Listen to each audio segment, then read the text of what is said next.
Good morning, good afternoon, good evening. It is Wednesday morning. You know what that means. Yes, we bring on the legend, Anna Kelly. Hi, Anna.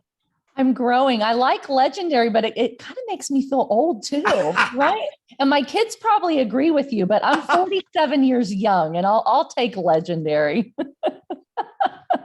Hey, you got the beauty about real estate investing is you still got 50 years to go. Absolutely. Right. I We're not spoke to my slowing down. 95-year-old grandmother last night, and she's like, I'm 30 years old in a 100-year-old body. I'm like, I want to be like you. Yeah. Still My 30. hero. Yeah. She's my hero. Always Sometimes, great to be here. yeah, sometimes I feel like 30, and then sometimes I roll out of bed and go, why does my back hurt so much? Yeah.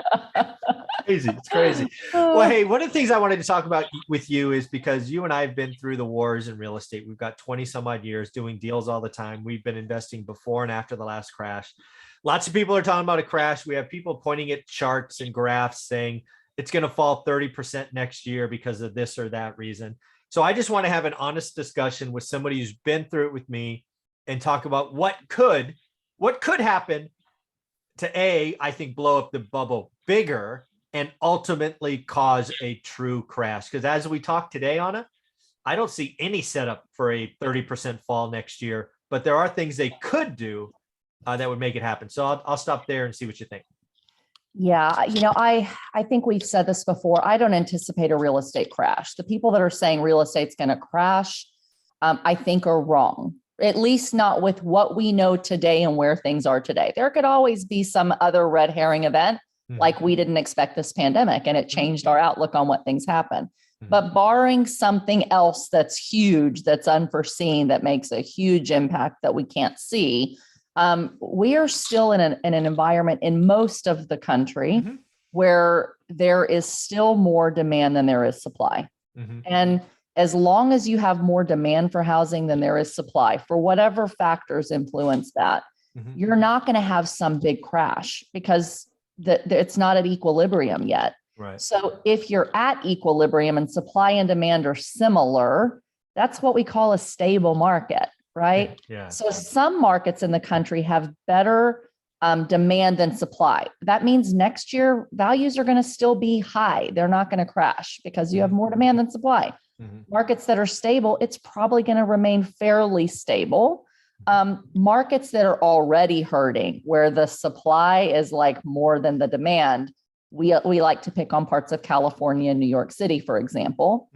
That's probably going to get worse because if rates go up and you can't incentivize people to come buy and increase the demand, as long as you've got a supply issue with too much supply, values will continue to come down. And I think in those markets, if taxes start going up and inflation hits and there's rent controls, bye-bye investors and bye-bye property values. That's the only thing that I can see really potentially being hit pretty hard is those kinds of areas. Yeah, there are certainly some regional cities. And again, I always talk about do the work, learn your market. Yes. There are certainly some areas that could suffer. I don't think any market in outside of some red herring event or black swan event falls 30% next year. Real estate, generally speaking, even in cities, it doesn't fall that far that fast. Right. It makes a great headline. It scares people, but real estate's not crypto. Real estate's not a SPAC. It's not a tech stock. It just doesn't move that fast. Right. And I think what happened, Michael, is people saw in 2008, early 2009, certain areas really take a huge dip. But we're dealing with a completely different kind of issues today than we were there, when values were just crazy and appraisals were maybe fraudulent and maybe moving to certain areas too crazy. There's certain areas that get really, really hot and are way out of line with the heat and the prices from the rest of the country.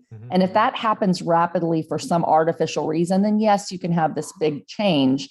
And mortgage fraud was rampant.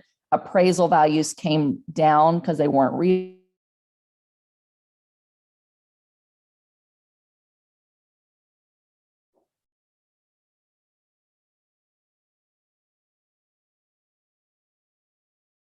People were given loans they shouldn't have had on McMahon. Values don't go any more up or down than about 10% from high to low in a market cycle. Yeah. Yeah. When I think about a bubble and what might cause it again. What I remember from last time, one of the things that you haven't highlighted that I'll highlight here was the artificial demand, right? Because it is a supply demand problem.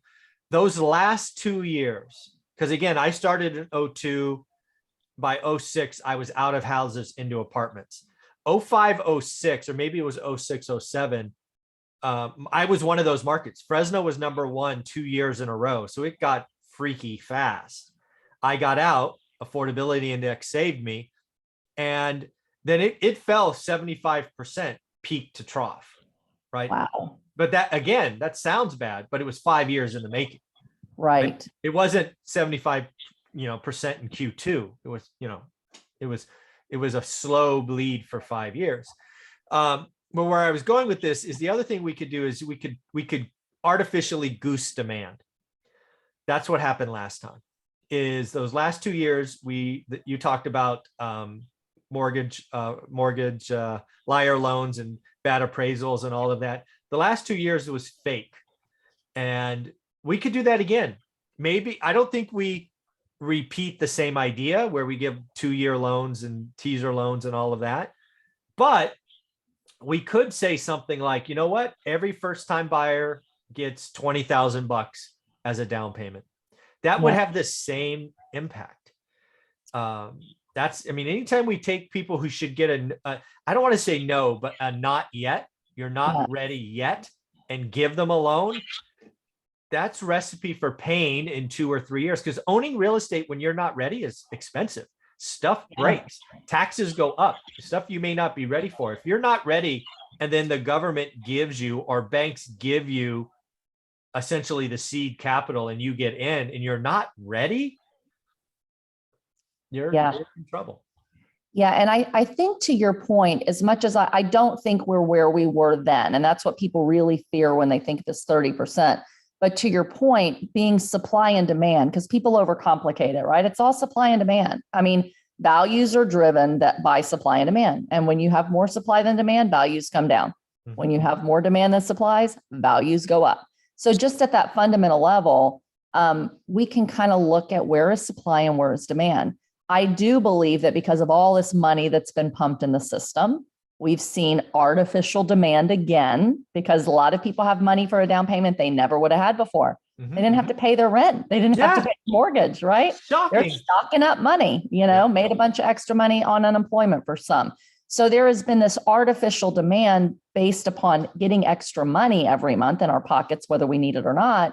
And rates have been so low that when you have really low rates, easier to get loans right now if you have any stability again, and extra cash. Yes, that's some artificial boosting of demand.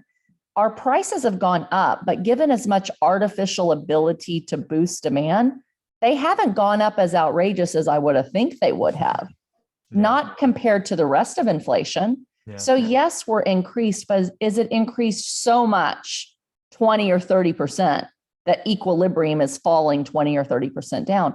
Not in a nation that still has a housing shortage problem in most areas. Yeah. Well, let's talk about supply. I mean, right now, everything I look at is the demand side. Still demand exceeds supply. Anything, in my opinion, anything the government does would be to help demand, because they really can't help supply. They're not builders of homes. Right. Do you see anything on the supply side that could come out of nowhere and double or triple supply? I mean, I don't know. No, because everything that I've been looking at is in most of the country, there are still less housing units available than there is demand for housing units, whether it's apartments, single family, it doesn't matter. If you go to the Southeast and parts of the Southwest, where a lot of population is moving, they're years behind supply versus demand. So even if the contractors go in and start building a ton of housing, it's going to take them 3 or 4 years or more, and depending on the state, just to build enough units to meet the demand that there is today.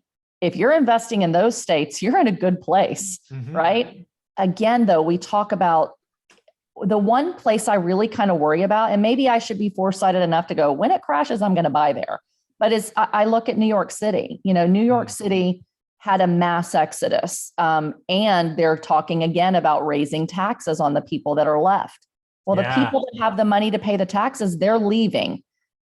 Because there's also rent controls. They were heavy tenant friendly, landlord not friendly, couldn't evict people. And they're talking about more real estate taxes, more personal taxes. And when people are leaving and you already have more supply than demand, and then you say, we're going to even make it harder on you to make money, we're going to increase your expenses and can't let you increase income. I don't see how those values don't continue to crash. I don't. I could be wrong, but that's the only kind of area I say if things are struggling and you're in an area with hyper supply, and then you add taxation and then you add rent controls, because those are two big far left policies. Tax more the rich, make housing affordable, hit the big bad landlords, don't let them raise rents. Well, they're doing those things, and look at the result. So if more of that comes in any area to an extreme where there's an equilibrium or slight hyper supply, I think in those areas you could see some real, some much more rapid depreciation in values. Yeah. I think there's also things like New York City and San Francisco. San Francisco, you're also suffering from a sudden growth in organized crime to, theft in retailers, and breaking in cars are off the charts, and people are not feeling safe. So you're seeing an exodus from San Francisco for much of the same reason. The other thing I want to highlight, again, just talking about what could cause a bubble or cause it to pop is let's not forget what's going on in China, right?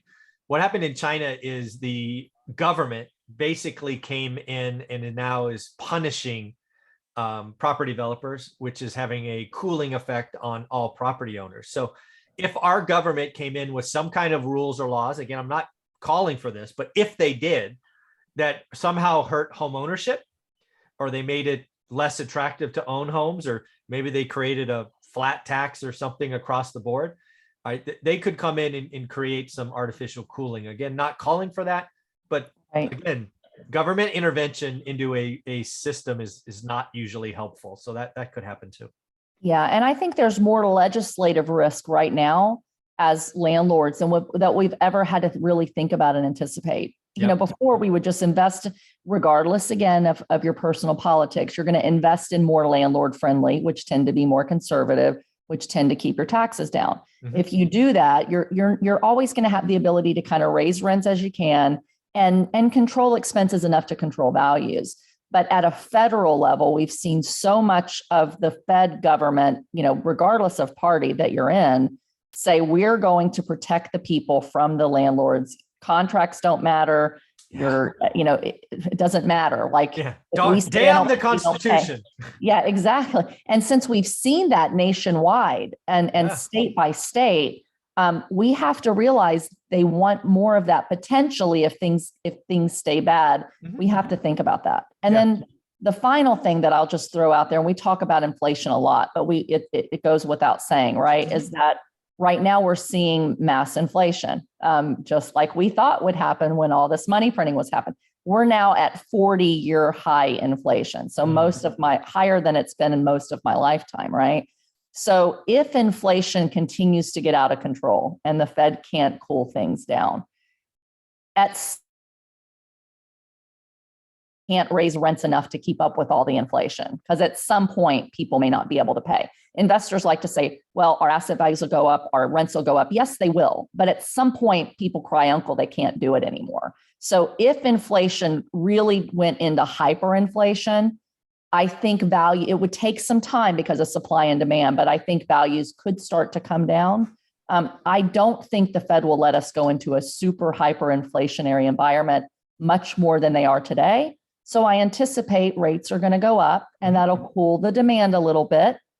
And I think it'll stabilize, but I don't think it's going to crash the economy.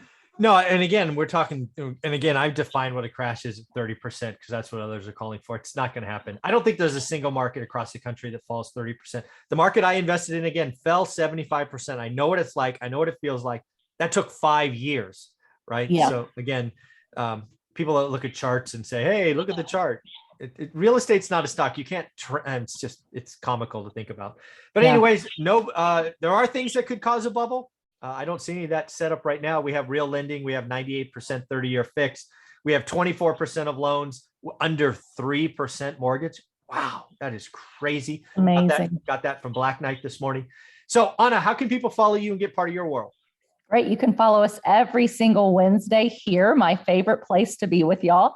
And you can follow me on LinkedIn, Facebook, and Instagram, Anna Kelly, REI Mom. And my website's reimom.com. That's awesome. Give her a follow, check it out. She's doing some amazing stuff. Thanks, Anna.